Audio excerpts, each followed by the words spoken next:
રાજ્યની 448 બેઠકો માટે યોજાનારી ચૂંટણીઓ સંદર્ભે વહીવટીતંત્ર દ્વારા સઘન તૈયારીઓનો ધમધમાટ શરૂ.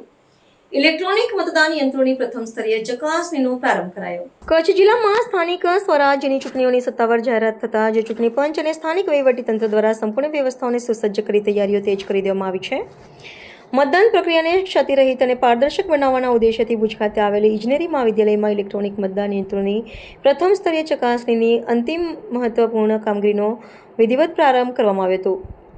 અધિકૃત સૂત્રો પાસેથી પ્રાપ્ત માહિતી અનુસાર મતદાન યંત્રોની ચકાસણી અને તકનીકી નિરીક્ષણની આ સઘન પ્રક્રિયા આગામી 1 સપ્તાહ સુધી અવિરતપણે ચાલુ રહેશે.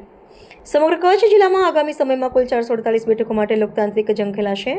આ વ્યાપક ચૂંટણી પ્રક્રિયામાં 1 જિલ્લા પંચાયત, 9 તાલુકા પંચાયતો, 5 નગરપાલિકાઓ તેમજ ગાંધીધામ મહાનગરપાલિકાના જનપ્રતિનિધિઓ ચૂંટવા માટે મતદાન હાથ ધરવામાં આવનાર છે.